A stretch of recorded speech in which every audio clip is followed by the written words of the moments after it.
कार्यक्रमाच्या निमित्तानं ज्ञानपीठ पुरस्कार सन्मानित लेखक सत्यव्रत शास्त्री, रहमान शास्त्री, केदारनाथ सिंह, सीताकांत महापात्र आणि या ठिकाणी उपस्थित आहेत आणि त्यांच्याशी संवाद साधणार आहेत मंगला खाडीलकर. या सर्व मान्यवरांचं डॉक्टर पी डी पाटील सरांच्या हस्ते स्वागत होत आहे.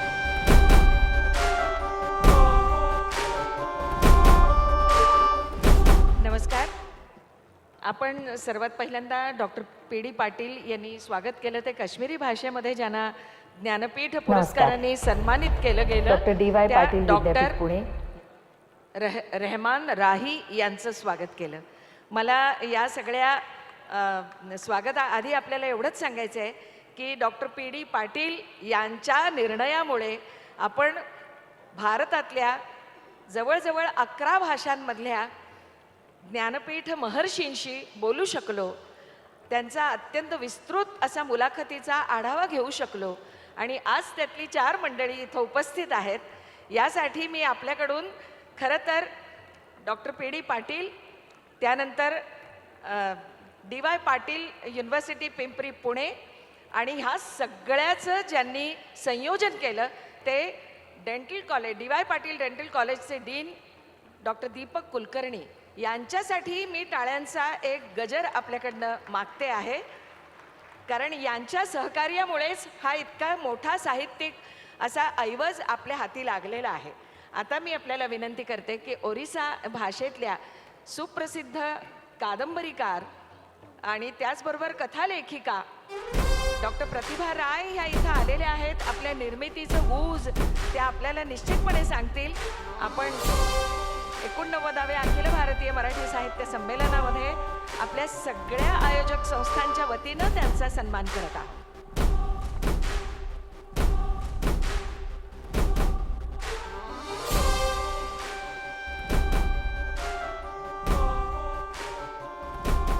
डॉक्टर सत्यव्रत शास्त्री संस्कृत भाषेमध्ये अनेक महाकाव्यांची, खंडकाव्यांची निर्मिती केलेल्या डॉक्टर सत्यव्रत शास्त्री यांच्याशी तर आपण बोलणारच आहोत, पण ज्ञानपीठ महर्षी असलेलं हे व्यक्तिमत्व आजही अतिशय कार्यरत आहे.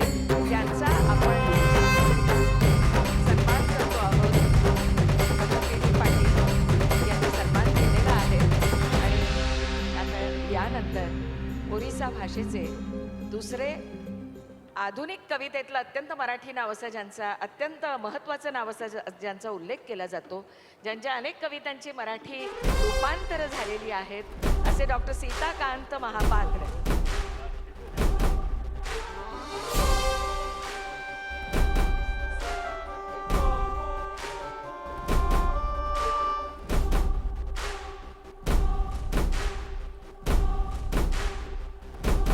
मंगला खाडीलकर यांचा या ठिकाणी डॉक्टर पी डी पाटील यांच्या हस्ते स्वागत सत्कार होतोय.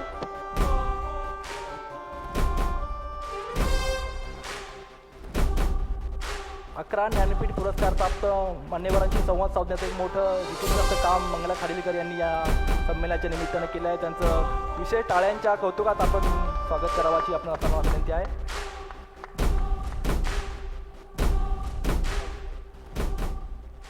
यानंतर महाराष्ट्र साहित्य परिषदेच्या वतीने तयार करण्यात आलेल्या भारतीय भाषातील स्त्रीवादी साहित्य या ग्रंथाचं प्रकाशन ज्ञानपीठ पुरस्कार सन्मानित सत्यव्रत शास्त्री, रहमान शास्त्री, केदारनाथ सिंह, सीताकांत महापात्रा यांच्या हस्ते या ठिकाणी प्रकाशन होत आहे.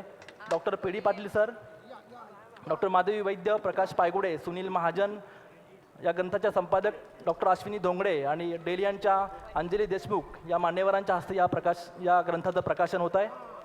भारतीय भाषातील स्त्रीवादाचा व्यापक आढावा या ग्रंथातून झालेला आहे. या ग्रंथाच्या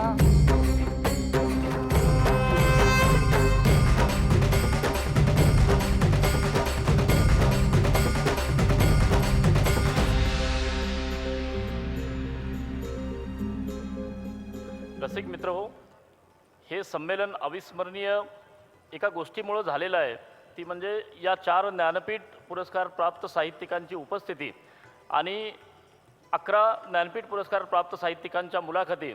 आणि हे सर्व घडवून आणण्यामध्ये ज्यांनी फार मोलाचा वाटा घेतलेला आहे ते डॉक्टर दीपक कुलकर्णी यांचं स्वागत आणि सन्मान स्वागताध्यक्ष डॉक्टर पी डी पाटील यांनी करावा अशी मी त्यांना विनंती करतो. या 11 मुलाखती घेणं हे सोपं काम नव्हतं.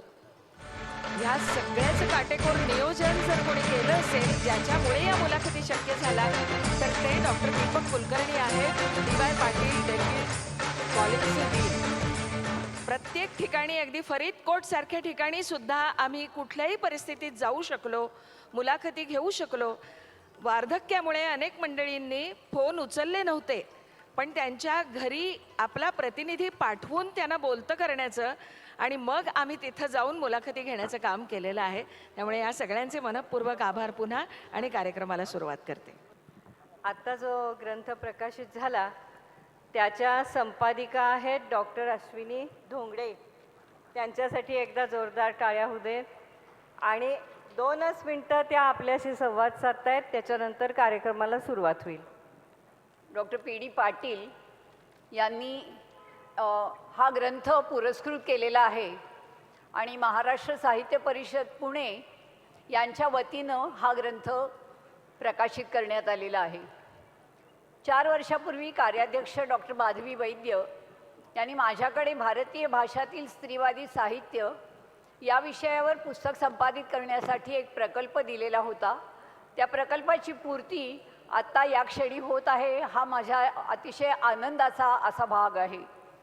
या पुस्तकामध्ये मराठी, भारतीय इंग्लिश, हिंदी, बंगाली, पंजाबी, गुजराती, तमिळ, कन्नड, उडिया, मल्याळम, तेलुगू, आसामी, उर्दू इत्यादी सर्व भारतीय भाषामध्ये गेल्या 40 वर्षामध्ये स्त्रीवादी लेखनाचा प्रवाह कसा जोमदारपणे चालू झालेला आहे याच्याबद्दल मान्यवर स्त्रीवादी अभ्यासकांनी अतिशय अभ्यासपूर्वक असे लेख लिहिलेले आहेत. आजच्या ज्ञानपीठ पुरस्कार विजेत्या लेखकांकडून या ग्रंथाचं प्रकाशन होणं ही मला एक विशेष महत्त्वाची बाब वाटते. आणि त्यातल्या त्यात आणखी महत्त्वाची बाब म्हणजे उडियामधल्या प्रसिद्ध स्त्रीवादी लेखिका प्रतिभा राय या स्वतः आज या कार्यक्रमासाठी उपस्थित आहेत आणि त्यांच्या हातून या पुस्तकाचं प्रकाशन झालेलं आहे. वैदेही या कन्नड भाषेतल्या स्त्रीवादी लेखिका या देखील आजच्या कार्यक्रमाला उपस्थित आहेत. हा अतिशय चांगला असा योग आहे. हे पुस्तक आपल्या सगळ्यांनी जरूर वाचावं. ई-बुकमध्येही ते आता उपलब्ध आहे आणि महाराष्ट्र साहित्य परिषदेच्या आजच्या स्टॉलवर सवलतीच्या किमतीत हे पुस्तक आपल्याला उपलब्ध आहे. धन्यवाद. डेली या मोबाईल ॲपवर हे पुस्तक ई-बुक स्वरूपात उपलब्ध आहे. ज्यांच्या भरीव सहकार्यातून हा ग्रंथ खऱ्या अर्थाने सिद्ध झाला असे 89व्या अखिल भारतीय मराठी साहित्य संमेलनाचे स्वागताध्यक्ष डॉक्टर पी.डी. पाटील सर यांचा सत्कार अखिल भारतीय मराठी साहित्य महामंडळाचे अध्यक्ष आणि मसापच्या कार्याध्यक्ष डॉक्टर माधवी वैद्य यांनी करावा अशी मी त्यांना विनंती करतो.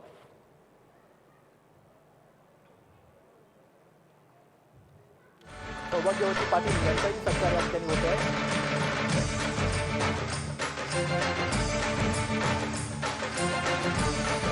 धन्यवाद. आपल्या खालीलच पुढचा कार्यक्रम सुरू करतील. धन्यवाद. नमस्कार. धन्यवाद. 89व्या अखिल भारतीय मराठी साहित्य संमेलनामध्ये आपल्या सर्वांच्या साक्षीनं आपण 4 ज्ञानपीठ महर्षींचं इतकं हृदय असं स्वागत केलेलं आहे. त्यांच्याशी आपल्याला मनमोकळ्या गप्पा मारायच्याच आहेत. पण आपण जेव्हा ज्ञानपीठ पुरस्कार विजेत्यांच्या संदर्भात बोलतो आहोत त्यावेळेला ज्या 11 ज्ञानपीठ महर्षींशी आम्ही जागोजागी जाऊन बोललो. आम्ही बंगलोरला डॉक्टर चंद्रशेखर कंबार यांच्याकडे गेलो. आम्ही केरळमध्ये डॉक्टर M.T. वासुदेवन नायर यांच्याशी खूप मनमोकळ्या गप्पा मारल्या. त्यानंतर हिंदीतले अत्यंत प्रसिद्ध असे कवी डॉक्टर केदारनाथ सिंग, त्यानंतर डॉक्टर कुंवर नारायण यांच्या मुलाखती आम्ही दिल्लीला घेतल्या. आणि संस्कृत या भाषेमध्ये आजवर जो एकमेव ज्ञानपीठ सन्मान मिळाला तो ज्यांना मिळाला त्या डॉक्टर सत्यव्रत शास्त्रींची आजची जीवनवृत्ती आणि जीवनशैली बघून आम्ही अक्षरशः विस्मित झालो. आणि हा सगळा जो भावानुभव आहे तो घेता घेता ओरिसाला 2 दिग्गज अशा साहित्यिकांना आम्ही भेटलो. एक म्हणजे डॉक्टर प्रतिभा राय आणि माझ्या शेजारी बसलेले डॉक्टर सीताकांत महापात्र. या मंडळींची अनेकदा तब्येत बरी नव्हती, त्यांना इतर अनेक जबाबदाऱ्या होत्या, पण त्या सगळ्या जबाबदाऱ्या बाजूला सारून त्यांनी आपल्या साहित्य संमेलनामध्ये आपला सहभाग असावा या दृष्टीनं या मुलाखती दिल्या आणि त्यातून त्यांच्या एकंदर साहित्य निर्मितीचं गूज, त्यांच्या भाषेतलं निवडक साहित्य ज्याला आपण समांतर साहित्य म्हणतो, या सगळ्याचा आढावा त्यांनी घेतलेला आहे आणि या CDs आपल्या सगळ्यांसाठी ग्रंथदालनामध्ये आपल्यासाठी उपलब्ध केलेल्या आहेत, ज्यांचा आनंद आपण घ्यावाच, पण प्रत्यक्ष यांच्याशी बोलण्याची संधी मिळणं यासाठी आजच्या या मुलाखतीच्या कार्यक्रमाचं उपयोजन आहे. काश्मीरला बेचरनाग इथं डॉक्टर रहमान राही यांनी स्वतः फुलवलेल्या बागेमध्ये आम्ही त्यांची मुलाखत घेतली आणि त्यावेळेला या कृषी महर्षी आणि ज्ञानमहर्षी असलेल्या अशा व्यक्तिमत्वाशी बोलत असताना काश्मीरी जीवनाचे अनेक अंतःपदरसुद्धा उघडले. या सगळ्या मंडळींनी आज आपल्याबरोबर यावं असा आमचा नक्कीच मानस होता. त्यामुळे सर्वात पहिल्यांदा आपण एक छोटीशी, अगदी छोटीशी, लघुत्तम अशी फिल्म बघूया की ज्याच्यामध्ये ह्या सगळ्या 11 ज्ञानमहर्षींची आम्ही आपली भेट घालून देऊ इच्छितो. बघूया. महेश लिमये. नमस्कार. डॉक्टर DY पाटील विद्यापीठ पुणे यांच्या वतीने आपल्या सर्वांचं मनःपूर्वक स्वागत करते. 89व्या अखिल भारतीय मराठी साहित्य संमेलनाच्या निमित्तानं एक अपूर्व संधी आम्हाला उपलब्ध झालेली आहे. भारतातल्या विविध भाषांमध्ये ज्यांना ज्ञानपीठ पुरस्कारांना मंडित केलं गेलेलं आहे, गौरवान्वित केलं गेलेलं आहे, अशा ज्येष्ठ श्रेष्ठ साहित्यिकांच्या मुलाखती आपण घेतो आहोत. मराठी साहित्य सम्मेलन बड़ी प्रशंसा उसकी होती है. बहुत शायद भारतवर्ष में और कहीं ऐसा नहीं होता. We don't have past, present and future. We have only one Kala, Ananta Kala. Ashtadhyayi जगन्माता अमरकोशो जगतपिता. तो माता पिता दोनों को वश में कर लो तो फिर भाषा पर आपका अधिकार स्वयं हो जाएगा, भाषा आपके बस में स्वयं आ जाएगी. भारतीय साहित्य है, उसका भारतीय भाषाओं में भी अच्छा अनुवाद होना चाहिए ताकि कम से कम हम लोग एक दूसरे के बारे में जानें, दूसरे के साहित्य के बारे में जानें. हम इस दुनिया में खुशहाली का एक मुस्तकबिल बनाने में कोई अपना फरीज़ा अदा कर सके. हम सबको मिलकर ये काम करें. अवतारवाद में माने या न माने, लेकिन ऐसा कुछ है जो हमसे बाहर है, हमसे बड़ा है, जो संतुलन रखता है विश्व का, उसमें हमारी श्रद्धा है. और गीता में भी जो विश्वरूप दर्शन है वही परम तत्व है. Because actually we are 15 languages, being absence of competent translation. But Indian criticism is a weaker section of the Indian literature. जो दुख मुझे हुआ है, जो मेरे पात्र को हुआ है, वो उसके पाठक को भी होना चाहिए. कारण प्रामाणिकपणे तुम्ही जेव्हा काही माघार घेता, प्रामाणिकपणे मान्य करता तुमचा पराभव, तो एका दृष्टीने तुमचा विजयच असतो. For that language, these many people have come, and they are all here worshipping that language. कालच आपल्याला फरीदकोटहून डॉक्टर गुरुदयाल सिंग यांचा फोन आला होता आणि संमेलनाला आपल्याला उपस्थित राहता येत नाही, पण तुम्ही जे काही कराल तिकडे त्याची एक CD मला पाठवून द्या असं सांगायला ते विसरले नाही. तितके जिव्हाळ्याचे आपले आणि त्यांचे संबंध प्रस्थापित झाले आणि आंतरभारती अशी जी आपली संकल्पना आहे त्याचा एक सुंदरसा अनुभव आपण घेत गेलो.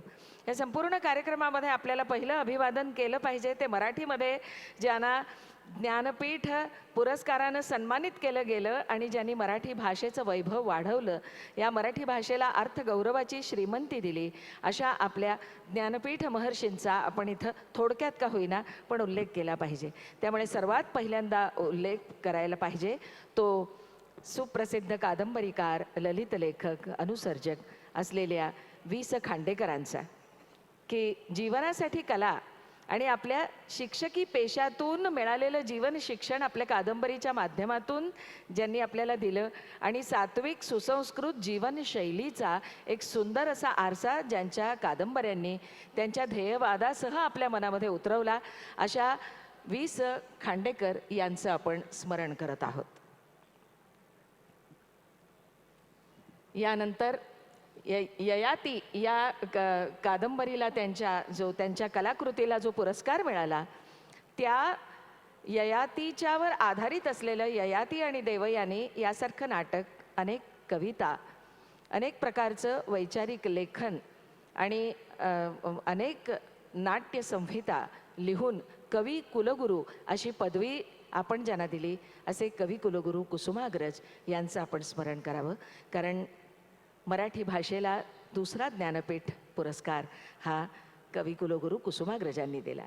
हे कुसुमाग्रज तुम्ही गगनाचे रहिवासी, परिकृतार्थ केली तुम्ही मराठी माती, या मातीमधले अगण्य अणुरेणूंची जोडिलीत साऱ्या नक्षत्रांची नाती, हृदयात तयांच्या एक निरांजन आहे, तेथेच एक ती मशाल जळते आहे, यातील निरांजन पहिले ते रक्षाया, यातील निरांजन पहिले ते रक्षाया, तेथेच ती मशाल उजळत आहे.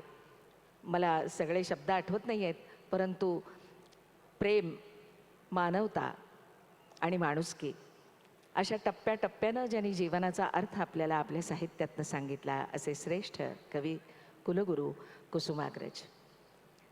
त्यांनी प्रेमाचा अर्थ आणि प्रेमाचे विविध रंग दाखवणाऱ्या जशा कविता लिहिल्या, तशा क्रांतीचा उद्घोष करणाऱ्या कविता विशाखा या कविता संग्रहापासून ते लिहित गेले.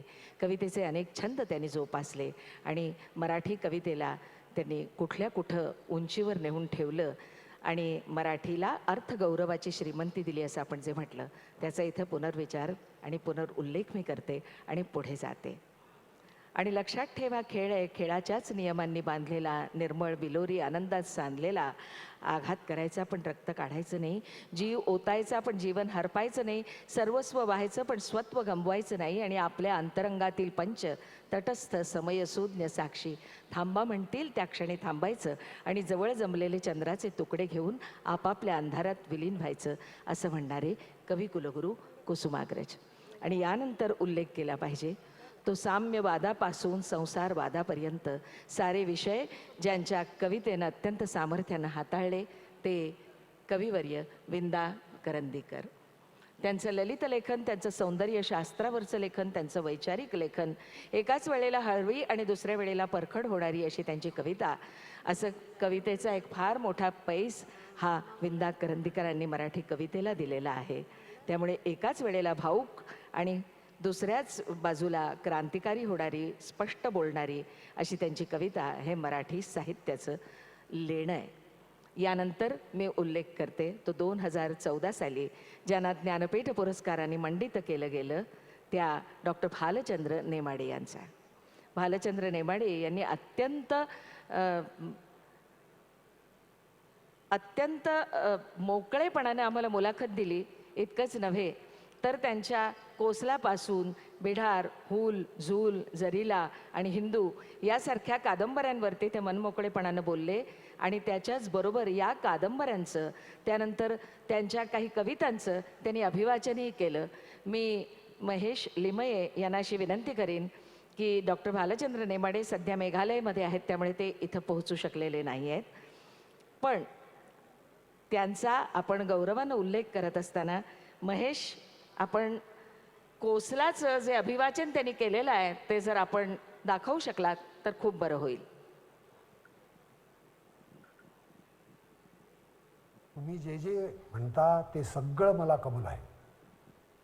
कोणीतरी काहीतरी सांगितलं, मी म्हणालो होय, सगळं मान्य आहे, मी करीन.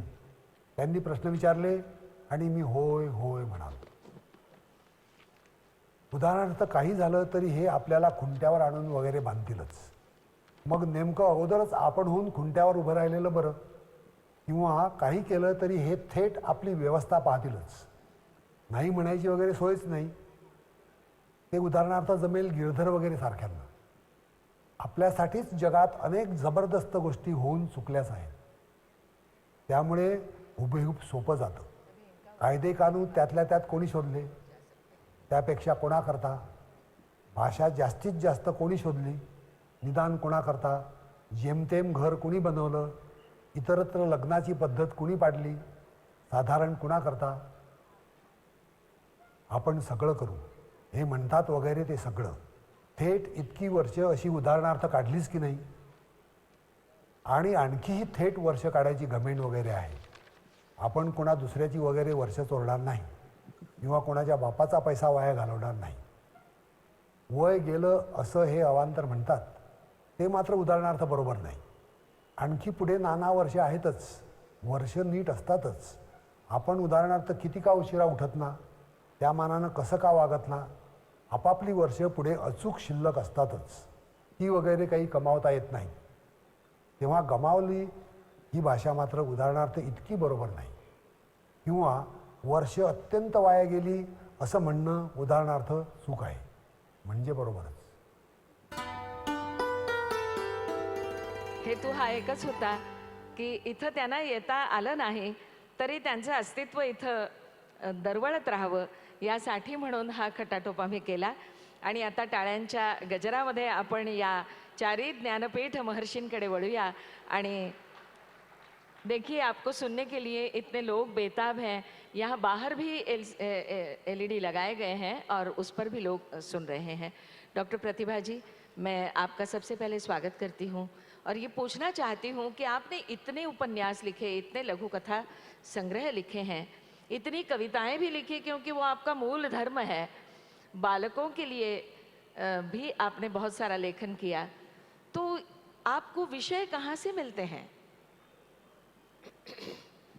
मंगला जी, मैं एक शब्द में ही बोलूँगी. मुझे कहाँ से मिलता है उपादान? जिंदगी से. जो जिंदगी जीती हूँ, जहाँ मैं जिंदगी गुजार रही हूँ, मेरी संस्कृति, उड़िया संस्कृति, भारतीय संस्कृति में जहाँ जहाँ जाती हूँ, इसमें भी संस्कृति में बहुत सारे डिफरेंसेस हैं.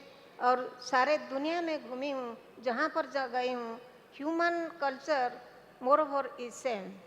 सो आप लोगों ने मुझे उपादान देते हैं. आप भी किस दिन मेरे कैरेक्टर बन जा सकते हैं. बिल्कुल. तो यही जिंदगी को हम जितना गंभीरता से जिएंगे, इतना गंभीरता से के साथ हम लिख पाएंगे. You have to be like a tree. You have to be rooted in your culture. Maybe now you can say विश्व संस्कृति. इसमें हम जितना गंभीर को जाएंगे, the branches will spread to the sky, touching the horizon both sides, and the flowers and fruits will be that much luxuriant. So that is my way of collecting. they तो घुस आते हैं. मैं कुछ उपादान संग्रह नहीं करती हूँ, वो उपादान अपने आप घुस आते हैं मेरे अंदर से, और अंदर से आके मुझे बहुत रेस्टलेस कर देते हैं. और रेस्टलेस कर देने के बाद कोई चारा नहीं है, उनको लिखना पड़ता है. वो मुझे लिखाते हैं, खुद लिख लेते हैं. बहुत बढ़िया. आपने आदिवासी जो ट्राइब्स हैं उनके बारे में भी संशोधन करके लिखा है, जैसे कि डॉक्टर सीताकांत महापात्रा जी ने भी लिखा है. आपकी याज्ञसेनी जो आपका उपन्यास है वो तो पूरी विश्व में बिल्कुल बहुत प्रसिद्ध हो चुका. उसमें आपने एक अलग सा स्त्रीवादी दृष्टिकोण याज्ञसेनी के बारे में आपने अपनाया. तो क्या हमारे वाचकों को आप ये बता सकेंगे? मला हिंदीत त्यांना प्रश्न विचारायला पाहिजेत, आपण समजू शकता. मंगला जी, देखिए, मेरा जो उपन्यास याज्ञसेनी है वो बहुत चर्चित हो गई है. क्यों मुझे पता नहीं है. मैं सोचती हूँ कि इसको मूर्ति देवी पुरस्कार मिल गया था, शायद इसलिए इतना चर्चित है. I will not say that is my masterpiece, what ever it may be. वो बहुत चर्चित उपन्यास है. लेकिन एक बात मैं आपसे डिफर करूँगी कि ये स्त्रीवादी लेखन नहीं है, ये है मानववादी लेखन. मेरी जो द्रौपदी है वो एक मानववादी व्यक्तित्व है. ये सारे दुनिया के लिए स्वर उठाई है.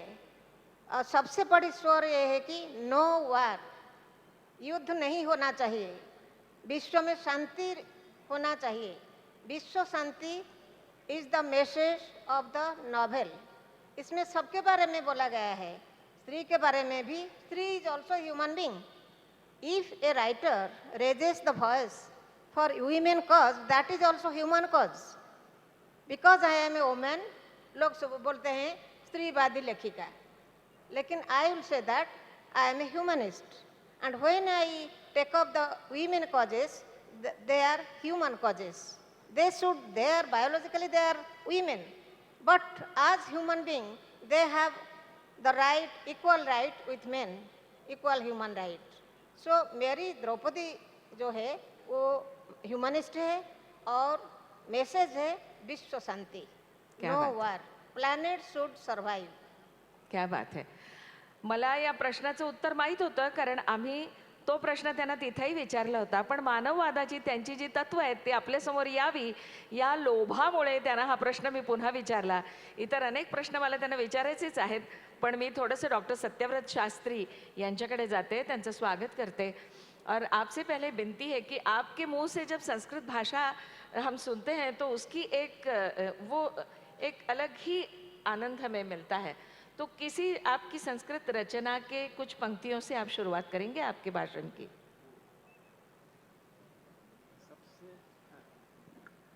सबसे पहले मैं अपनी उस एक कविता से कतिपय पंक्तियां थोड़ा सुनाना चाहता माइक हूँ. नजदीक. वो कविता मैंने जब मैं 11 वर्ष का था तब मैंने लिखी थी. उस समय छंद के बोध का तो कोई प्रश्न ही नहीं था, लेकिन उसमें ऋतुओं का वर्णन किया गया है और 15 पद्य हैं उसमें, और 15 में 2 पद्य इस तरह के हैं जिनको हम युग्मक कह सकते हैं. दोनों को वाक्य रचना की दृष्टि से एक साथ हम लोग लेते हैं, अन्यथा प्रत्येक पद्य में अलग अलग छंद का प्रयोग किया गया. वर्षा ऋतु में नाचते हुए मयूरों का वर्णन मत्त मयूर छंद में 11 वर्ष की आयु में मैंने किया था. उसी मत्त मयूर छंद के पद्य को मैं आपके समक्ष प्रस्तुत करता हूँ. रम्ये रण्ये सप्रमदं काममयन्तु, रम्ये रण्ये सप्रमदं काममटन्तु, मन्द्रध्वानान् वीक्ष्य पयोदान् दिवि रम्यान्.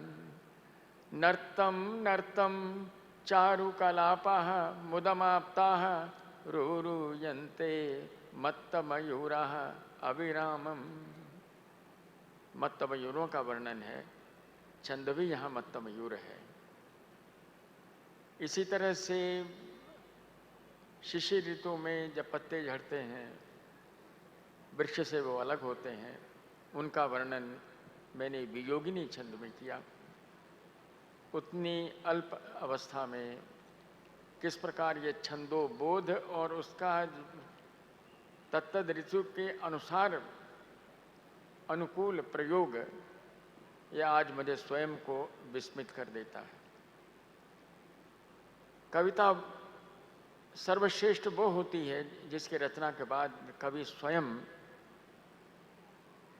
चकित होकर के कहने लगता है. जिस प्रकार रामायण में भगवान वाल्मीकि ने कहा था किमिदं व्याहृतं मया, मैंने ये क्या कह दिया, क्या मेरे मुख से निकल गया. वो समझिए कविता का एक चरम उत्कर्ष होता है. एक मेरा काव्य है, उसमें मैंने एक नायिका का वर्णन किया है. उसकी अनुप्रास छटा का आप आस्वादन कर सकते हैं. तदोन्मदंती कलिकाग्रदंती रतिं हसंती हृदयं हरंती. तदोन्मदंती कलिकाग्रदंती रतिं हसंती हृदयं हरंती. सर्वान् जनान् कामवशं नयन्ति देवांगने वास्तविमोहयन्ति. अनंगरंगस्थलमंतरंगम तरंगयन्ति कुटिलैः कटाक्षैः.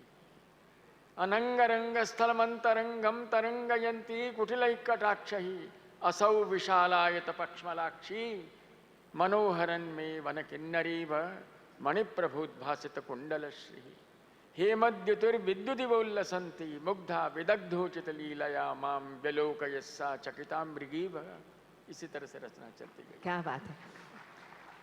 एखादी जयदेवाची अष्टपदी आपण ऐकतोय किंवा एखादं आपण प्राचीन संस्कृत कालिदास भवभूती यांच्या काव्याचं काही एखादा उतारा स्वतः रसग्रहण करत वाचतोय ऐकतोय असा अनुभव त्यांच्याशी बोलत असताना आम्हाला आला.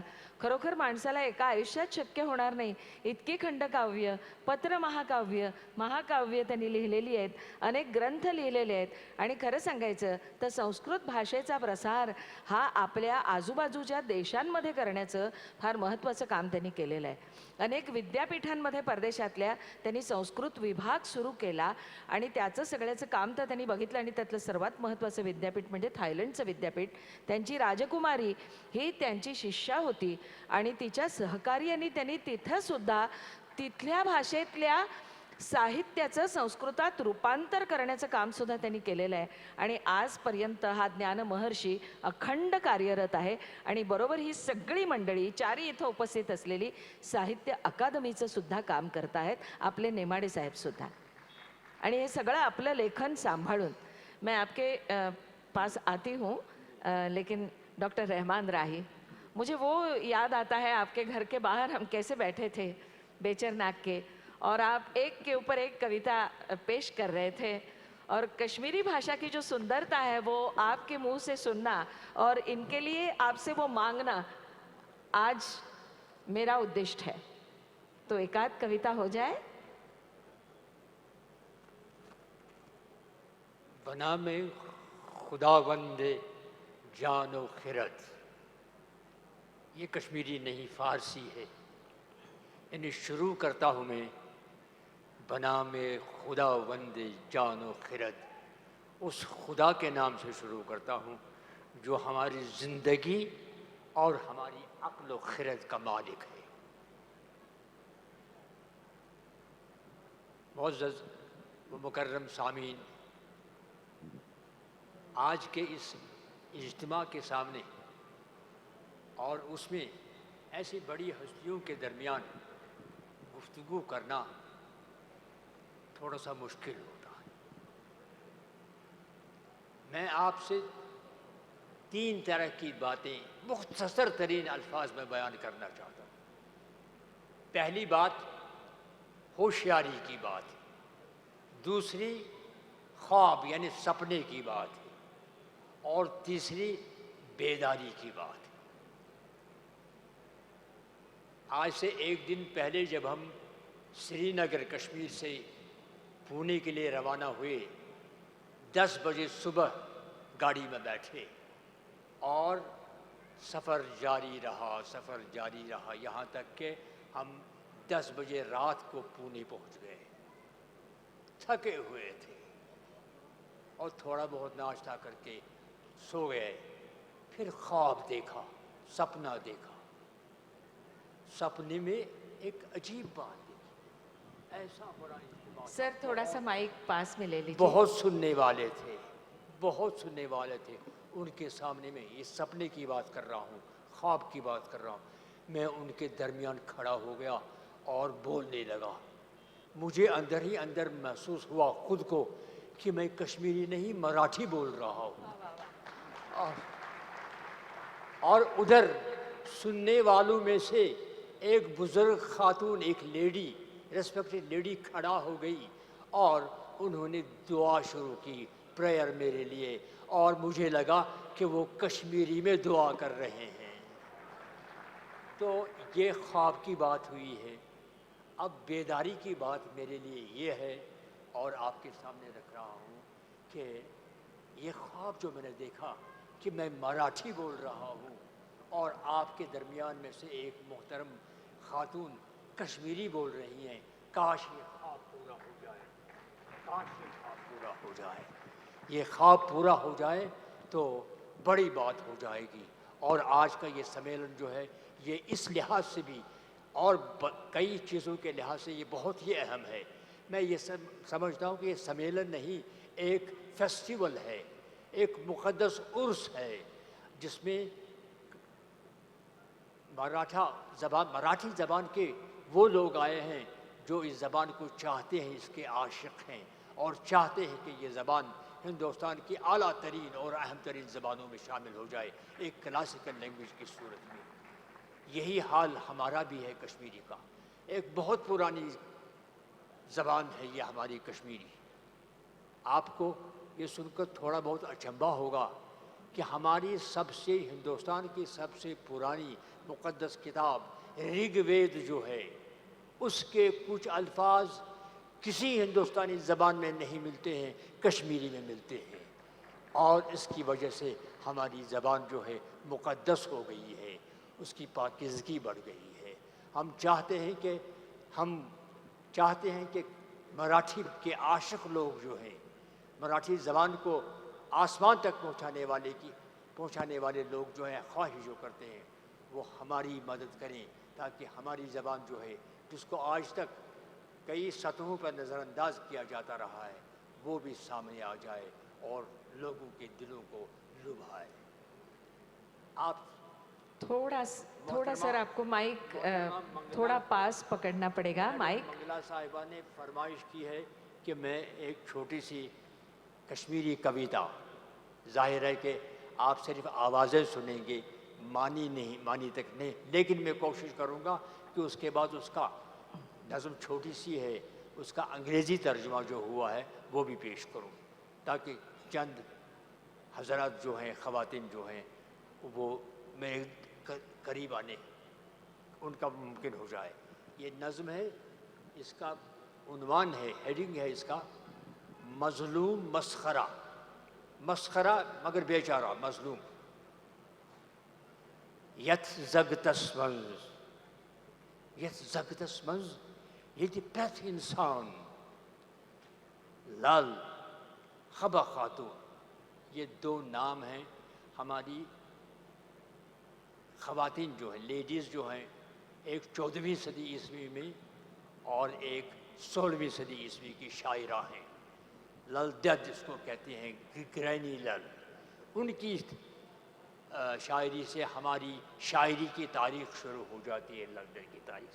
और खबा खातून अकबर के ज़माने में यूसुफ शाह की बीवी थी और क्वीन थी वहाँ की, और वो भी बहुत शानदार शायरा थी। अब शायर कहता है, यत ज़गतस्मंज़, ये जो प्रथ इंसान इस दुनिया में, टूटी फूटी ज़बान में मैं तर्जुमा करूँगा, बाद में अंग्रेज़ी में, इस दुनिया में, इस जगत में हर कोई इंसान जो है, खा वो लाल हो या हब्बा खातून हो, यजीद हो जिसने हुसैन को कत्ल किया था, या जूडस हो जिसने धोखा दिया था हज़रत ईसा को, इस दुनिया में हर कोई इंसान, लाल हो या हब्बा खातून, यजीद हो या यहूदा, प्रथ का सलवनी से की पेट, इनमें से हर कोई बहती हुई रेत पर, फैलती हुई रेत पर, इनमें से हर एक इंसान फैलती हुई रेत पर नाच रहा है। और नाचते नाचते तो नसान नाचते नाचते मजलूम औसित मस्खर बासा, मजलूम होकर भी, बेचारा होकर भी मस्खरा लगता है। ये प्रत चीज़स अक उच, ये प्रत चीज़स अक, यहाँ हर एक चीज़ जो है उसको देखकर एक आँख हंसती है और दूसरी रोती है। ये प्रत चीज़स अक उच आसान ते ब्याख वदान, ये अफलातून बासान चारन हुन दरवेश, इस दुनिया में जहाँ प्लेटो जैसा आदमी, प्लेटो जैसा फिलोसोफर बेवकूफ़ों का साथी लग रहा है। ये ज़रतुश्तस आब वुज़ान नारस, जहाँ ज़रतुश पैगंबर की आग से पानी उबलता है, इसी दुनिया में अत ज़गतस्मल नफ़रत सुन तेज़ाब सुन, क्या इसी दुनिया में नफ़रत का तेज़ाब चूसना चाहिए? अलमास द्रकुन, क्या उल्टी करनी चाहिए जहरीली चीज़ों की? सुमरन रसिन, सुमरन जो है, जब हिंदू लोग हाथ में लेते हैं और दाने गिनते हैं प्रार्थना करते हुए सुमिरन जपमाळ असं म्हणायचंय त्यांना, जपाची माळ. हाँ उसको बचाना, और तस्वीर जो है, जो मुसलमान तस्वीर रखते हैं हाथ में दुआ पढ़ते हुए, क्या उसको मिटाना है, उसको जलाना है? आंगनवारन थोड़ा सा नजदीक. आंगनवारन अरब अजब फिजाल गनी. अरब और अजब जो है, ईस्ट और वेस्ट जो है, ये तो दो आंगन हैं. फिर दो आंगन हैं, उनके बीच में तार बांधा जाए, बारबुट तार, कांटेदार तार बांधा जाए. आंगनवारन अरब अजब फिजाल गनी. किहनिस कोता ही, जो काला है चेहरे से, रंग से, उसको कमज़ोर बना दें, और जो जो जो चेहरा जिसका साफ है, चमकता है, उसको ऊपर बिठा दें. शाबाश शाबाश, पन्ने रथ छिंज तुलते खून उसका, अपना ही लहू छिड़क छिड़क के, अपना ही लहू छिड़क छिड़क के आसपास के कुत्तों को जलाओ. ये सगळे चाहे तो अंग्रेजी आप अगर माइक के, इतना सुंदर विचार है उसमें, तो अगर माइक आप अगले समय अगर बहुत पास पकड़कर बोलेंगे तो हम सब लोगों को वो और अच्छा सुनाई देगा. इतनी प्रार्थना मैं करना चाहती हूँ. किसी और कविता की ओर आ जाएंगे और आपके विचार भी सुनेंगे. डॉक्टर सीताकांत महापात्रा जी का भी क्या बात. इस चर्चा में मैं स्वागत करती हूँ. और ये पूछना एक त्यांच्याविषयी मी सांगते की अत्यंत प्रभावी असं कविता लेखन त्यांनी केलेलं आहे. कपट पासा, 30 कविता वर्ष, शब्देर आकाश यासारखे त्यांचे अतिशय सुंदर कविता संग्रह वेगवेगळ्या भाषांमध्ये रूपांतरित झालेला आहे. मला त्यांना विचारायचं आहे की त्यांच्या काव्य लेखनाचं मूळ उद्दिष्ट काय, आणि त्यांच्या काव्य लेखनातून त्यांना नेमकं काय साधायचं होतं आणि ते साधलं गेलं का. हर एक कवि को शायद ये कभी कभी पूछा जाता ही है कि उसकी काव्य रचनाओं का उद्देश्य क्या है और कौन सी बात है जो उन्हें इस माध्यम तक ले आई. See, poets are the last persons to whom this question should be put. That is, what is the purpose of poetry? I can try a definition. Let us look at a particular day in our life, from morning to night.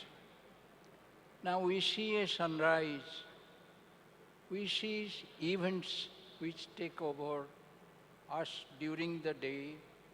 We get angry, we chide a boy, a child which is wicked, we quarrel with neighbors, and we see a beautiful sunset. Now what happens is we are flowing in the tide of time. Poetry tells us that this sunset is different from every other sunset.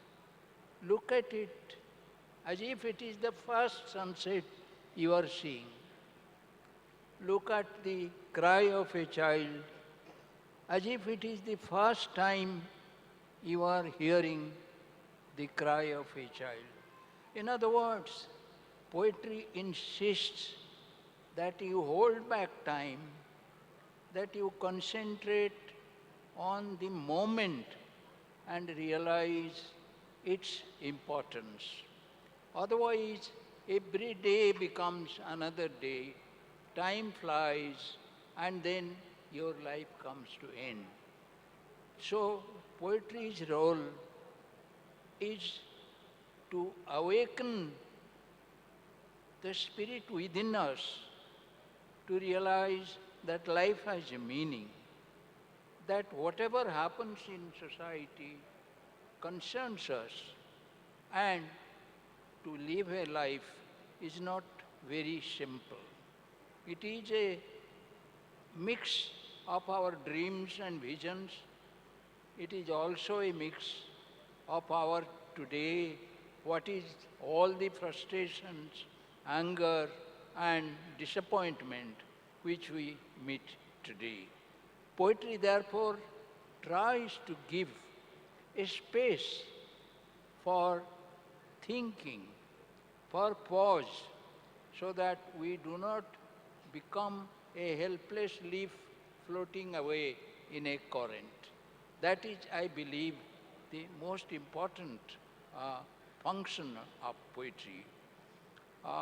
Having said that, I would like to add that poetry in translation is extremely difficult because poetry uses the most charmed use of language. I have been that way fortunate. In Marathi translation, I have 3 published anthologies. In 1980, Professor Tukaram Patil had published an anthology of my poetry called Nirbachit Kavita. In 1997, a good friend, Professor Shontaki, brought out another anthology called चिमणे ग by तुझं काय ठावे, कमलाकर सोनटक्के यांनी केलेला हा मराठी अनुवाद आहे. And the third anthology has been published last year, the Sahitya Academy award-winning book, Sabdante Akash, that is the sky of words. Now, what I propose to do, that the other book which has been published in Marathi translation is called Bhima Bhoi. Bhima Bhoi is a person to Oriya literature what Tukaram or Ganeshwar are to Marathi literature. A person who symbolized the aspirations of the people, a divinity within man, and yet was aware of society. I did a book on Bhima Bhoi and the Bhagavatkar, that is Oriya Bhagavat, Jagannath Das. On these two, for Sahitya Academy, I had done 2 monographs. I was happy to be told by the Sahitya Academy that Bhima Bhoi has been published from English into Marathi, the first language in which it has been translated from English. Now, I was extremely happy for that because Bhima Bhoi means a lot to me. However, having said that, I think I feel the taste of poetry is only in listening, because in poetry, the words not only speak, they also come to the ear. It is also sound, the voice.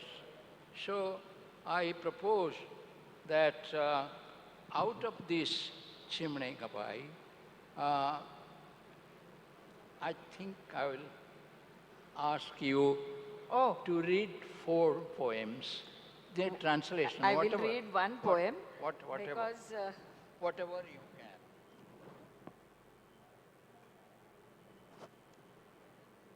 एक कविता आहे की ट्रेनमधली सकाळ, अस्थिर train धावते आहे, पिसाटासारखी छेदत जाते, उसासते, धपापते, पुन्हा धावू लागते, सूर्य धोक्याच्या पडद्याआडून डोकावतो, तू चहा पिण्यासाठी बोलावतेस, साथ घालतो जणू पूर्वजन्मीचा तोच आवाज, तरंगत येतो इथल्या फुलपाखरासारखा, डोळे चोळत उठतो मी कुठल्या युगाच्या, कुठल्या जन्माच्या झोपेतून, सुसाट धावते ट्रेन अपरिचित गावाच्या शिवारातून, कोण जाणे कसला देश आहे, कसलं युग आहे ते, तलावाच्या घाटावर दिसतात अनेक अविवाहित किशोरी बाला आणि लेकी सुना, बेहद उदासवाण्या चेहऱ्याची एक मुलगी चित्र प्रतिमेसारखी टक लावून बसली आकाशाकडे, तलावाच्या दुसऱ्या बाजूला हाफ पॅन्टधारी मुलगा माशासारखा उडी घेतो पाण्यात छपाक करून, उजळ तांबडं फटफटू लागतं, तलावाच्या पाण्यासारखं पुन्हा एकवटतं स्मृतीसारखं, किशोरीच्या कोमल पापणीसारखं. ती मुलगी काय तू आहेस, ती मुलगी काय मी आहे. किती वेगवेगळ्या प्रतिमा एका कवितेमध्ये खरं तर ते गुंफतात आणि त्याचा वर्तमानाशी इतका प्रभावी संदर्भ लावतात. म्हणजे त्यांचे हिंदी कविता संग्रह 30 कविता वर्ष, शब्देर आकाश हे सगळे मी वाचलेले आहेत आणि त्यातल्या अनेक कविता ते आजोबांविषयी बोलतात, ते त्यांच्या नातीविषयी बोलतात, ते त्यांच्या बाजाराविषयी बोलतात, ओडिसा भाषेविषयी बोलतात. अत्यंत प्रभावी शब्दशैली असलेला लेखक, एवढंच मी इथं त्यांच्याबद्दल सांगू इच्छिते. अगर मुझे समय मिला तो मैं और एक पढ़ूंगी, लेकिन फ़िलहाल डॉक्टर सत्यव्रत शास्त्री जी के पास मैं जाना चाहती हूँ, क्योंकि उन्हें शायद कहीं जाना है. तो मैं इतना ही आपसे पूछना चाहूँगी कि हमने संस्कृत को देवों की भाषा बनाकर रखा है, और आज आप जैसा साहित्यिक उसमें आज भी जिसके संदर्भ आज के वर्तमान से जुड़े हैं ऐसी रचनाएं कर रहा है. तो क्या लगता है संस्कृत के धोरण के बारे में आपको, और हमारी केवल संस्कृत ही नहीं लेकिन हमारी भाषाओं के प्रति हमारा व्यवहार क्या सही है और कैसा होना चाहिए? आप भी और प्रतिभा जी दोनों बोलेंगे. देखिए, संस्कृत के विषय में मुझे केवल इतना कहना है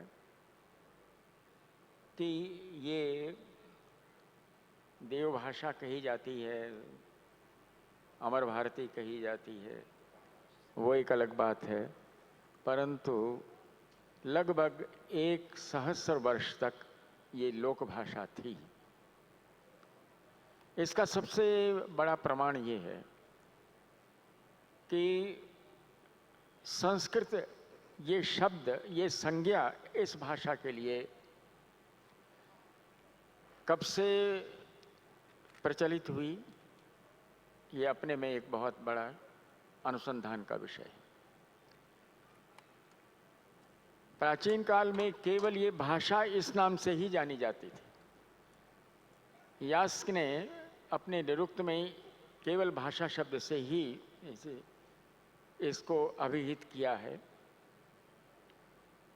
वैदिक भाषा और लौकिक भाषा, इन ये 2 अंतर अवश्य होते थे.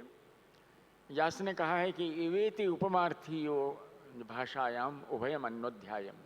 यास का काल 8वीं शताब्दी ईसा पूर्व माना जाता है. पाणिनि ने अपने अष्टाध्यायी में सर्वत्र भाषा शब्द का ही इसके लिए व्यवहार किया है. सख्य शिश्वीति भाषायाम, भाषायाम सदवस श्रुवः. तो केवल भाषा शब्द ही थे. भाषा वो होती जो लोक भाषा होती है. हम लोग अभी बहुत पूर्व तक नहीं केवल हिंदी के लिए भाषा शब्द का प्रयोग करते थे. भाषा टीका, भाषा टीका का अर्थ है हिंदी टीका. श्रीमद् भगवद गीता है, भगवद गीता भाषा टीका. तो वहाँ जो भाषा है वो लोक भाषा है. तो संस्कृत तो ये 8वीं शताब्दी ईसा पूर्व से लेकर के फिर पाणिनि के जो है वो 6वीं शताब्दी आ गई. उसके बाद फिर पतंजलि का काल आता है. तो लगभग 1 सहस्र वर्ष तक जो है वो ये संस्कृत जो है वो लोक भाषा थी. केवल ये एक न किसी जाति विशेष के साथ इसका संबंध था, न किसी वर्ण विशेष के साथ इसका संबंध था. हर जाति के, हर वर्ण के लोगों ने इसमें अपना योगदान दिया है. जब हनुमान जी लंका में जाते हैं और वो सीता जी को देखते हैं अशोक वाटिका में, तो किस भाषा में उनके साथ उनका संवाद हो, इसकी चिंता जो है वो उन्हें होने लगती है. और वो ये कहते हैं यदि वाचम प्रदास्यामि द्विजातिरिव संस्कृताम रावणम मन्यमाना माम सीता भीता भविष्यति. यदि मैं सुसंस्कृत भाषा में, सुपरिष्कृत भाषा में, शुद्ध भाषा में, तो 2 भाषाओं के रूप होते हैं. एक लोक भाषा का रूप होता है और एक साहित्यिक भाषा का रूप होता है. हर भाषा के साथ यही स्थिति है. मराठी के साथ भी, हिंदी के साथ भी, बांग्ला के साथ भी एक जनसाधारण की भाषा होगी और एक पॉपुलर स्पीच होगी और एक लिटरेरी स्पीच होगी. इन दोनों में अंतर रहता है. उतना ही अंतर जो था वो संस्कृत का और दूसरी भाषाओं का था. प्राकृत की भी यही स्थिति है. प्रकृति संस्कृतम तथा आगतम प्राकृतम, ये अंतर है इसमें. तो यदि वाचम प्रदास्यामि द्विजातिरिव संस्कृताम, यदि मैं संस्कृता भाषा का प्रयोग करूँगा तो सीता मुझे ये समझ करके कि मैं रावण हूँ, क्योंकि राक्षस हैं वो मायावी हैं, नाना रूप धारण करके आ जाते हैं, इसलिए ये समझ करके सीता भयभीत हो जाएगी और मेरे साथ वो बात शायद कदाचित न करे, उनको चिंता होने लगती है। हनुमान जी स्वयं बहुत बड़े विद्वान थे। उनके विषय में श्री राम का कथन है वाल्मीकि रामायण में, नूनम व्याकरणम कृष्णम अनेन बहुधा श्रुतम बहुव्याहरतानेन न किंचित अपशब्दितम। अर्थात संपूर्ण व्याकरण का इन्होंने अनेक बार अध्ययन किया है, क्योंकि इन्होंने बहुत लंबी बात भी की, पर कहीं भी एक भी अशुद्धि उनकी भाषा में नहीं थी। तो ये हनुमान जी की थी। और रावण वो भी संस्कृत बोलते थे। अच्छा, मैंने अभी कहा आपके सामने कि भाई ये किसी वर्ण विशेष के साथ, किसी जाति विशेष के साथ इसका कोई संबंध नहीं था। ये संपूर्ण देश की भाषा थी। एक प्राचीन पद्य है, लेकिन मुझे आज के वर्तमान मैं के अब उसी संदर्भ में संदर्भ में आ रहा हूँ, लेकिन उसकी स्थिति ये थी कि उसमें ये कहा गया है, अहो प्रभावो वाग्देव्या यन मातंग दिवाकर श्रीहर्षस्याभवत् सभ्य समो बाण मयूरयो। एक दिवाकर नाम का एक चांडाल था। वो कहा कि वाणी का क्या प्रभाव है। अहो प्रभावो वाग्देव्या, वाग्देवी की महिमा अपार है कि दिवाकर नाम का एक चांडाल भी श्री हर्ष महाराज की सभा का में राजकवि था। समो बाण मयूर यो, बाण और मयूर की तुलना में उसी कोटि की कविता की रचना करने वाला। तो ये स्थिति रही संस्कृत की। सहस्त्रों वर्ष तक ये भाषा जो है भारत की समस्त भाषाओं को समृद्धि प्रदान करती रही। कल मैं यहाँ उपस्थित था, जितने भी भाषण प्रस्तुत किए गए 80% मैं जो व्याख्यान दिए गए उनको समझ पाया। किस कारण से? उनमें संस्कृत थी। सही बात। वो संस्कृत एक कड़ी है जो उन सभी भाषाओं को परस्पर में मिलाती है। अगर लिपि का अंतर न हो, एक बार हमारे मित्र, प्रिय मित्र अनंत मूर्ति जी ने कहा था कि यदि भाषाओं में एकता लानी है तो सब पहले तो हमें लिपियों में एकता लानी होगी। अगर एक ही लिपि, जैसे देवनागरी लिपि है मराठी की, तो मराठी को यदि हम देवनागरी लिपि में पढ़ें तो हमें अधिकांश समझ में आ जाएगा, क्योंकि संस्कृत बहुल शब्दावली है इसी। तो ये तो भाषा मैंने अभी केवल भारत के संदर्भ में कहा है। आज भी यदि इस भाषा को हम ठीक से जानेंगे, समझेंगे, तो हम अपनी भाषा को भी ठीक से समझ पाएंगे। इसके लिए संस्कृत के अध्ययन की आवश्यकता है। नाही, खूप महत्त्वाचा मुद्दा डॉक्टर सत्यव्रत शास्त्री यांनी मांडला। याला पूरक असं डॉक्टर प्रतिभा राय यांच्याकडून आपण जाणून घेऊया। जैसा कि मैंने कहा कि हमारी भारतीय भाषाओं के बारे में और उनके सम्मेलन के बारे में आपका क्या मत है? जैसे कि एक साहित्य, एक भाषा का दूसरी भाषा में दूसरी भाषा के लोग पढ़ें, इसके लिए क्या प्रयत्न होने चाहिए? लेकिन आप, हाँ मंगला जी, मैं बताना चाहूँगी कि लेखक की कोई भाषा नहीं है। लेखक अपनी भाषा में नहीं लिखता है, वो लिखता है स्थान, काल, पात्र के मुताबिक जो भाषा लिखना चाहिए वही भाषा लिखता है। मेरा विषय क्या है, किस स्थान के ऊपर, किस काल के ये उपन्यास है, इसी के मुताबिक मुझे भाषा लिखना पड़ता है। ये इसको लेखक की भाषा नहीं बोला जाता है। आपने मुझे पूछे थे ट्राइबल के बारे में, मैं क्वेश्चन का आंसर नहीं दे पाई हूँ। I am always drawn to the disadvantage, to the exploited Dalit जो हैं, जो अभी भी शोषित दलित होकर हमारे समाज में रहे हैं। मैं जात पात के खिलाफ हूँ, वो जो क्लास और रेस इसके खिलाफ हूँ। और जब मैं उनके ऊपर रिसर्च करते करते I was drawn to them, I fell in love with the tribals. I don't know why I am always drawn to the tribals. I think अगला जन्म में मैं ट्राइबल थी, वो ट्राइबल पहाड़ में पैदा हुई थी शायद। मैं जहाँ भी गई हूँ सारे दुनिया में मैं ट्राइबल के पास चली जाती हूँ। जब उनके ऊपर उपन्यास लिखी, किस भाषा में लिखूँगी? पूरा शुद्ध चेस्ट उड़िया में नहीं लिख पाऊंगी, उनका फ्लेवर भी उसमें रहना पड़ेगा। जब आप उड़िया पढ़ सकते तो आपको मालूम पड़ जाता है कितने सारे आदिवासी शब्द उसमें है। सो मैं बोलूँगी साहित्य है बेजुबान के जुबान। जो लोग कुछ नहीं बोल पाते लेकिन बोलना चाहते हैं, उनका बहुत सफरिंग है, बहुत एक्सप्लॉयटेशन है, अविचार है, उनके बारे में वो नहीं बोल पाते हैं, उनका वॉइस रेज नहीं कर पाते हैं। लेखक प्रोटैगनिस्ट बन के उनके लिए बोलता है। बेजुबान के जुबान है साहित्य। तो मैं always drawn to the tribals because I have seen many exploited children in my childhood, many poor people in our village, and I was really drawn to them. They were my friends. एक बात मैं बोलूँगी, मैं I will give you the flavor of Odia language from my novel Yagyaseni Draupadi. I am very grateful to Marathi readers, Marathi publishers, Marathi language. ये जो महाराष्ट्र जो है ये वीर भूमि है, ज्ञान भूमि है, संत की भूमि है, सृजन की भूमि है, प्रेम की भूमि है। ये सबको मिलाते हैं।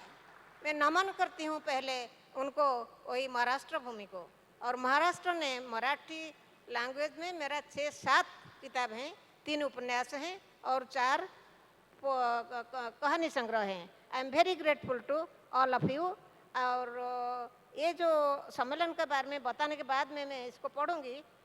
ये जो सम्मेलन के बारे में मंगला जी ने मुझे पूछा, तो ये मेरा पहला एक्सपीरियंस है इतना बड़ा language seminar. I have attended national language seminars in many places in many languages, but इतना बड़ा आकार में सब लैंग्वेज को साथ में लेकर ये जो ज्ञानपीठ लोगों को बुलाए हैं, 4 तो आ पाए, बाकी कुछ नहीं आ पाए।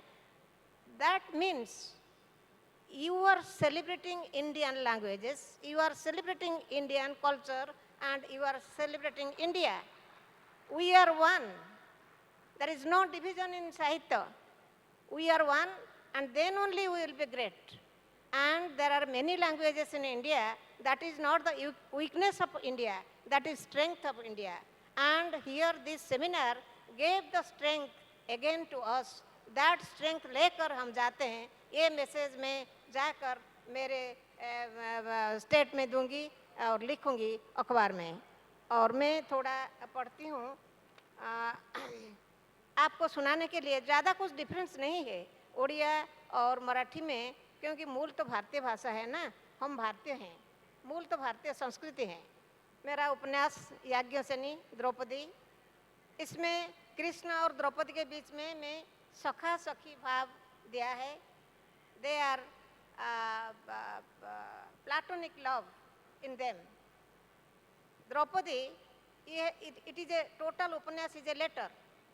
तो towards the end Draupadi is writing on the body of Himalaya with blood oozing from her heart because of the war. वो लिखती है। ध्यान से सुनिए प्लीज, कितना समझ सकते हैं उड़िया। काहार ए मधुर बंशी सोन, काहार ए मधुर बंशी सोन, मोर अंतकरण को स्निग्ध पवित्र स्वर्गीय आनंदरे प्रशांत कर देउछि, रक्तधार को कर देउछि मधुक्षरा जीवन जाह्नवी। क्रोध, हिंसा, प्रतिशोध परायणता, घृणा, आत्मगर्व सकाळर शिशिर परी मिलाई जाउछि। एठी शत्रु किए? सबु शेष हो जाइछि। मृत्यु केते उदार, हृदय रे अवशिष्ट रहीगला केवल प्रेम आउ करुणा। समस्ते तो मित्र भली दिशुचंती, समस्ते प्रिय बांधव। जेउठू आसीथिले सेई पवित्र तीर्थ को फेरी जाउछंती समस्ते, सेठी समस्तंकर मिलन हब, सेठी शत्रु मित्रर स्थान नाही, समस्ते एकाकार। हे सखा कृष्ण, एतिकी उपलब्धि काहेकि पूर्वरु देल नाही? କାହିଁକି ରଚନା କଲ ଯୁଦ୍ଧ? କାହିଁକି ମୃତ୍ୟୁ? ମୋର ମୋକ୍ଷ ଲୋଡ଼ା ନାହିଁ। I don't need salvation. I don't pray for you, pray salvation. ମୋତେ ପୁନର୍ଜନ୍ମ ଦିଅ ଏଇ ପବିତ୍ର ଭାରତ ଭୂମିରେ। ଏ ଜନ୍ମର ତ୍ରୁଟି ପରିଶୋଧ କରିବା ପାଇଁ ବାର ବାର ଜନ୍ମ ଦିଅ ଏଇଠି ପ୍ରେମ ଦେଇ ଏବଂ କୃଷ୍ଣ ପ୍ରେମ ଦେଇ। କିନ୍ତୁ ତମେ ଆଉ ଆସିବ ନାହିଁ। ଏ Krishna, please don't come again, because you come when there is call for war. ତେଣୁ ହେ କୃଷ୍ଣ, ଏ ପୃଥିବୀର ଯୁଦ୍ଧକାମୀ ମଣିଷ କାନରେ ଶୁଣାଅ। Just play your flute so that the warmongers will listen. The flute calling for Om Shanti Shanti Shanti. क्या बात है। वाकई में doctor Shastri भी देख रहे थे, सब समझ रहे थे और बहुत अच्छा लगा। मुझे लोगों को ये कहना है कि आदि भूमि जिसका आपने उल्लेख किया, तो आदि भूमि में आपने उन सभी ओडिशा के डायलेक्ट्स का और ट्राइबल भाषाओं का आपने उल्लेख किया है, आपने उसका इस्तेमाल किया है। आपण जेव्हा सीडी बघाल त्यावेळेला आपल्याला कळेल। दुसरी गोष्ट म्हणजे माझ्या शेजारी बसलेले डॉक्टर सीताकांत महापात्र, संथाळ ज्या ट्रायबल्स आहेत, सगळ्या आदिवासी जमाती आहेत, त्याच्यात वेगवेगळे प्रकार आहेत, ह्या सगळ्यांवरती त्यांनी प्रदीर्घ संशोधन करून अनेक ग्रंथ निर्माण केलेले आहेत आणि तसंच डॉक्टर प्रतिभा राय यांनी निर्माण केलेलं आहे। डॉक्टर सत्यव्रत शास्त्री यांच्याबद्दल सांगायचं तर माफ करा, गुरु गोविंद सिंग यांचं चरित्र त्यांनी संस्कृतमध्ये लिहिलेलं आहे आणि अशा प्रकारचं चरित्र त्यांचं समग्र लिहिणारे ते एकमेव लेखक आहेत असं म्हणायला हरकत नाही। ह्या माणसांचं कामच इतकं मोठं आहे। आम्ही ज्या वेळेला बेचरनागला डॉक्टर रहमान राहींकडे गेलो होतो, त्यावेळेला अनंतनागमध्ये धुमश्चक्री चालू होती। खरं म्हणजे आपल्याला माहिती आहे तो काळ आपल्याला माहिती आहे। आत्ताच जे काही घडलं ते मला आता सांगायची गरज नाही, पण इतक्या अस्वस्थ वातावरणामध्ये एक कवी सातत्यानं आपली कविता लिहित जातो। काश्मीरी भाषा ही शैक्षणिक जीवनामध्ये शिकवली जायला पाहिजे म्हणून प्रचंड प्रयत्न करतो। म्हणून मी त्यांना असं विचारते कि कश्मीरी भाषा को विद्यार्थियों में पनपाने के लिए आपने बहुत कुछ किया है, जिसका जिक्र हमने बार बार किया है। तो जो कश्मीर में अस्वस्थ माहौल है, उसमें उसका कश्मीरी भाषा पर कोई विपरीत परिणाम हो चुका है ऐसा आपको लगता है, या कश्मीरी पत्रकारिता पर?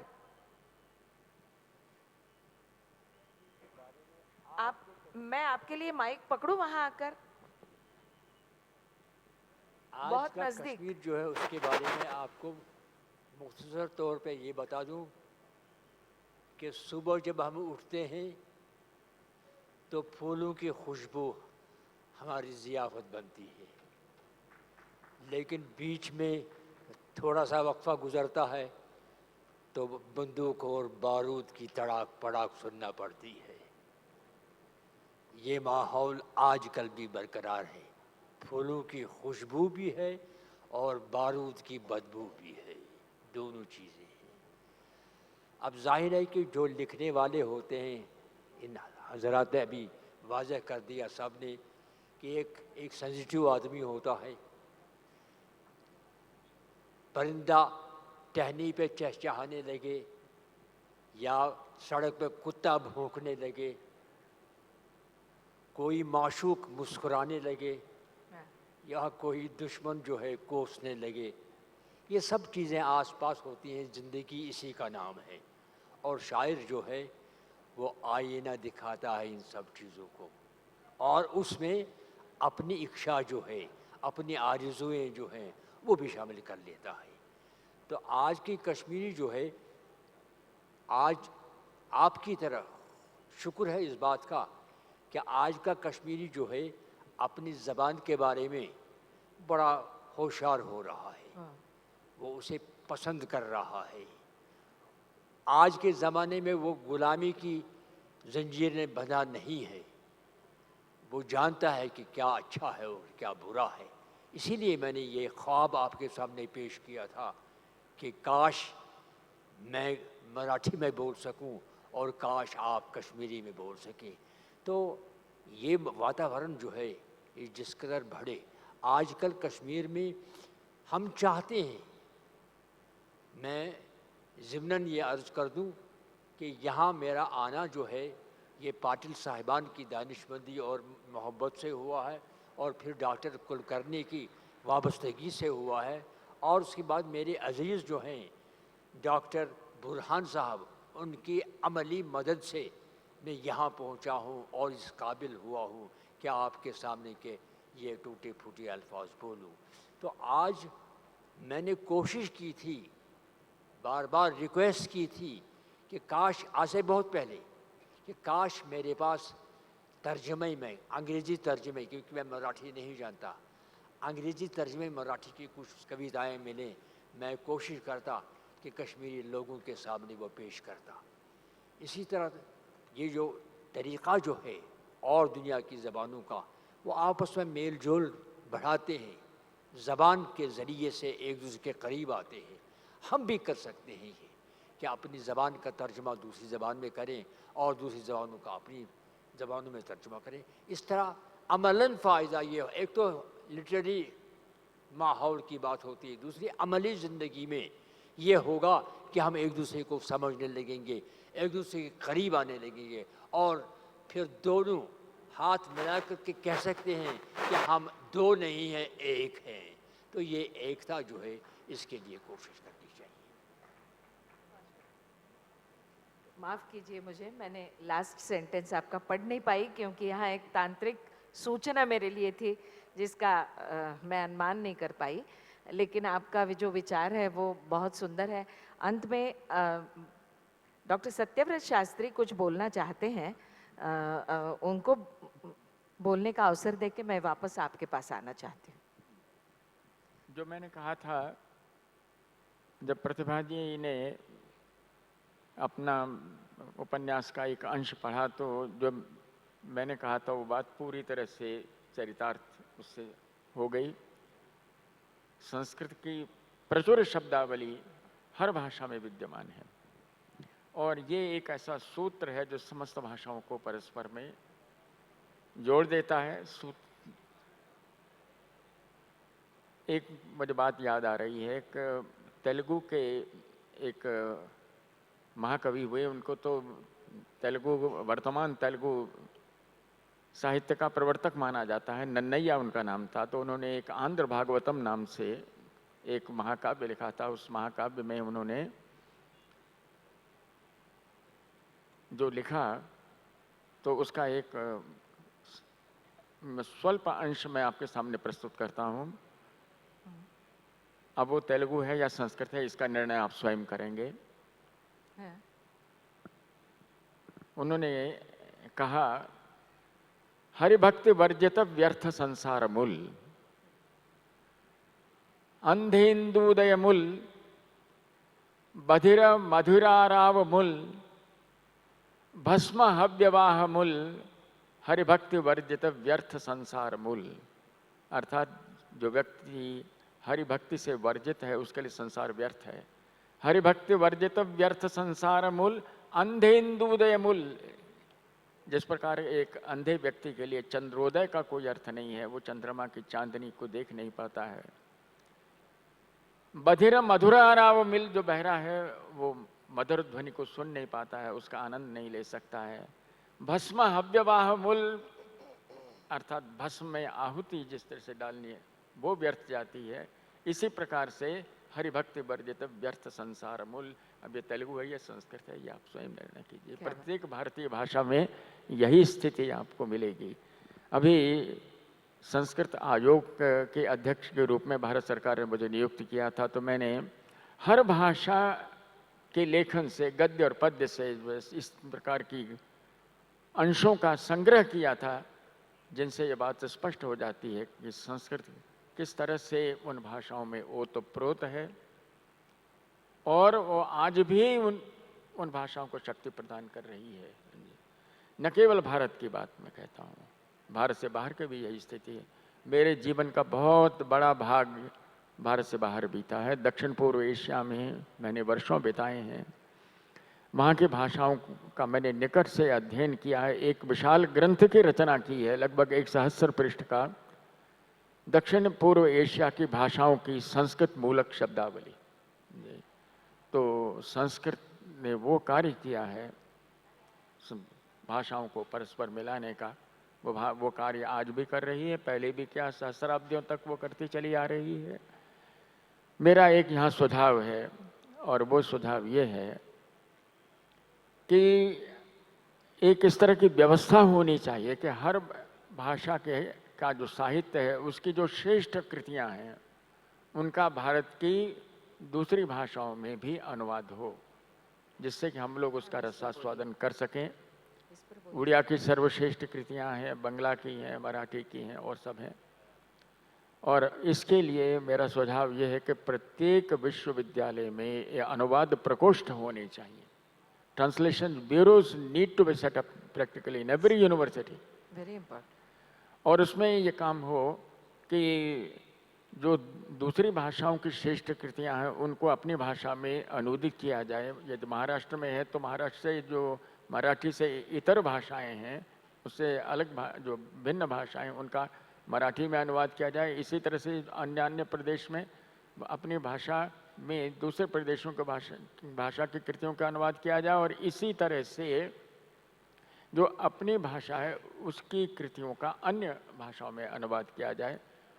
तो ये जो परस्पर आदान प्रदान है, ये साहित्यिक दृष्टि से एक अत्यंत महत्व का रहेगा। हम एक दूसरे को समझ पाएंगे, समझते हैं, अधिकांश समझते हैं, लेकिन कदाचित लिपि का अंतर होने के, जैसे मैंने पहले भी कहा, तो एक बीच में कहीं व्यवधान आ जाता है, वो व्यवधान भी मिट जाएगा। और एक ऐसे वाङ्मय की रचना होगी जिसको हम भारतीय वाङ्मय ये संज्ञा दे सकेंगे। मराठी का मेरे साथ विशेष लगाव है, केवल इसे बात को मैं यहाँ रेखांकित करना चाहता हूँ। मेरे पिताजी ने, जो बहुभाषाविद थे, विदेश की भी कई भाषाएं उन्होंने सीखी। 80 वर्ष के जब हुए तब उन्होंने मराठी सीखना प्रारंभ किया। और मेरी पुत्री ने हिंदी में MA किया। उन दिनों में ये व्यवस्था थी, 3-4 साल तक वो व्यवस्था चली। इसके बाद व्यवस्था चली नहीं कि हिंदी के साथ एक आधा जो पाठ्यक्रम था वो हिंदी का होता था, आधा भारत की किसी भी भाषा का वो हो सकता था। उसके सामने विकल्प था, वो किसी भी भाषा का अध्ययन कर सकती थी। उसको हम लोग इंटीग्रेटेड कोर्स कहते थे। हिंदी का वो बड़ा अच्छा उपक्रम था। तो इसने क्या किया, उसने मराठी जो है उसको अपनाया। तो आधा उसका हिंदी में उसने पाठ्यक्रम पढ़ा और आधा मराठी का पढ़ा।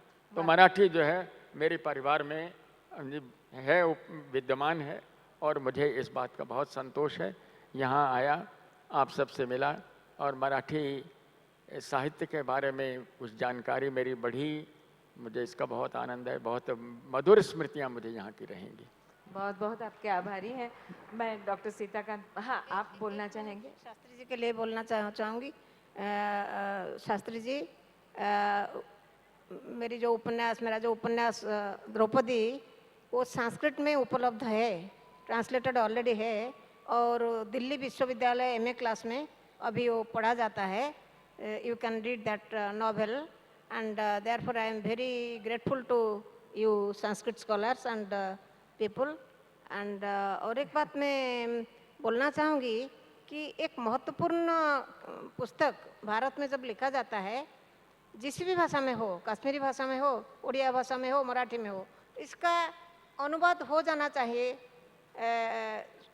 so that हम पढ़ सकें। मैं यजाति को बहुत बार पढ़ा हूँ। बहुत साल पहले, 35 years back, I read यजाति and इतना प्रभावित हुई। ये किताब मेरे लाइब्रेरी में एक स्वतंत्र स्थान में है।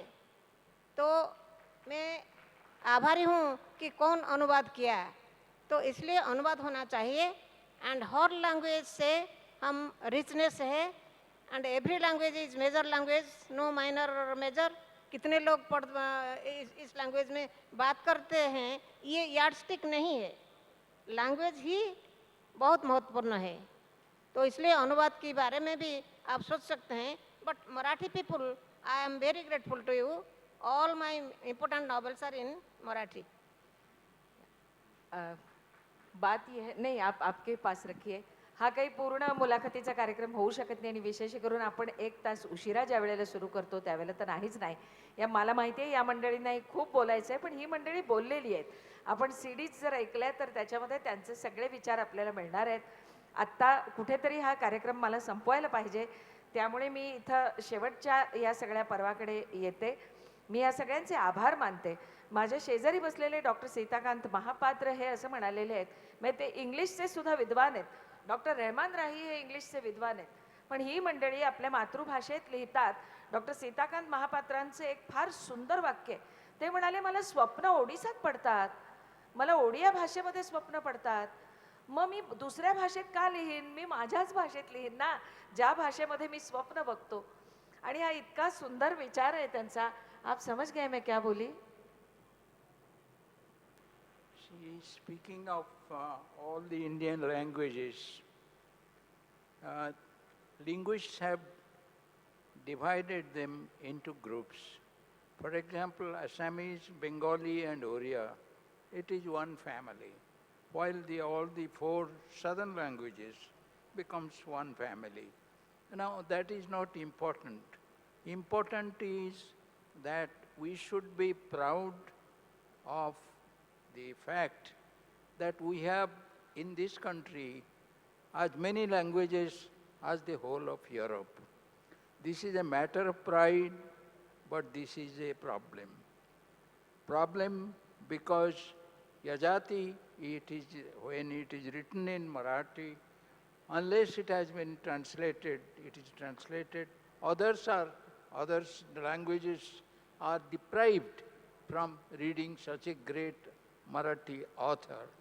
Now the question therefore, in our multilingual context, it is no use debating the evolution of each language. We know that every language in India has its own history of origin and development. The present situation is how to take more of one literature into another so that we can genuinely speak of Indian literature. Once this question was developed, whether we should speak of Indian literature or Indian literatures, because there is no one Indian literature. This is why more of effective translation from one language to another is important. Now in this task, Government of India's major organizations like Sahitya Akademi and the National Book Trust, these are the 2 major organizations. They have been translating in the Adan Pradhan series from one language to another. Private bodies also translating from one language to another. This is the road for the future, so that more of people, the readership is not restricted to that. The important authors are read also in other languages. Why? Otherwise, what will happen, that the intellectuals or educated people will know more of a French author or a Greek poet than about a Tamil poet or a Marathi novelist. This situation is intolerable. That is why, since we have to for many years, and we have to live in a multilingual and multicultural context, the solution is effective translation from one language to another, so that the best in each literature is made available to the readers I really in thank other you languages. so much for that. And with this only we conclude our discussion. I thank all of you. आम्ही सगळ्यांचे आपल्या सगळ्यांच्या वतीनं आभार मानते. मला माहिती आहे गोडी अपूर्णतेची मनात ठेवतच आपण ह्या सगळ्या मंडळींना निरोप देणार आहोत आणि पुन्हा या अशाच दरवर्षीच्या संमेलनाला आपण या असं मी म्हणेन. या संपूर्ण सिरीजमध्ये ज्यांचं आम्हाला सहकार्य झालं त्या महेश लिमये आणि त्यांच्या टीमला डॉक्टर दीपक कुलकर्णी हे तर आलेलेच आहेत, पण ह्या सगळ्यांना ही जी इथे आमची टीम बसलेली आहे तर त्यांना मी इथं पाचारण करते. या मंडळींचे पुन्हा एकदा आभार मानते. डॉक्टर राही साहब, क्योंकि समय की कमी है, मैं आप सबके आभार यहाँ हमारे साहित्य सम्मेलन की ओर से आपकी बहुत बहुत आभारी हूँ। और पर्दे पर आप देखेंगे कि आपके घर हम आए थे सबके, तो क्या क्या हो रहा था उसके कुछ क्षण चित्र हम पर्दे पर दिखाते दिखाते आपसे विदा लेंगे, लेकिन इस आशा के साथ कि अगले साहित्य सम्मेलन में भी आप सभी इसी आदर और सम्मान के साथ हमारे बीच मौजूद हो। धन्यवाद, नमस्कार। महेश लिमये आपण यायचे।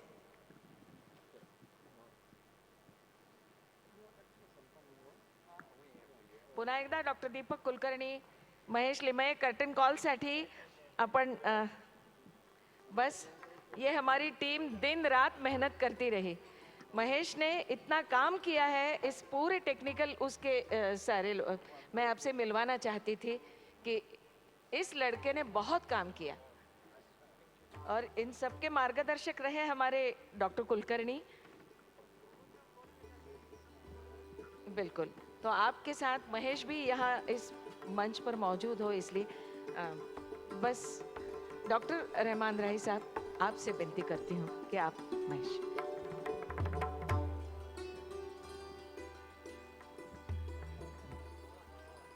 ये आपका बेटा वहाँ था ना आपके घर? बिल्कुल।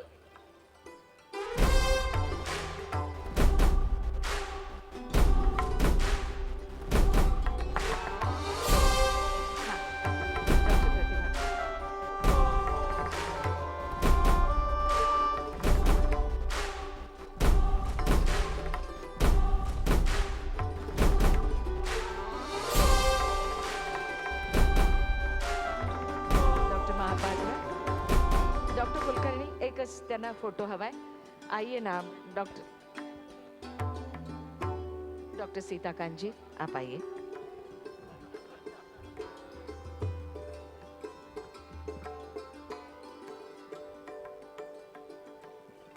आपल्या सगळ्यांचे मनपूर्वक आभार। आपल्याला जेवायला उशीर झाला तरी आपण इथं बसला होतात, कारण ही सगळी ज्ञानतपस्वी मंडळी आपल्याला सामोरी होती। धन्यवाद। अखिल भारतीय महामंडळाचेही, साहित्य महामंडळाचेही मी मनपूर्वक आभार मानते। धन्यवाद, नमस्कार।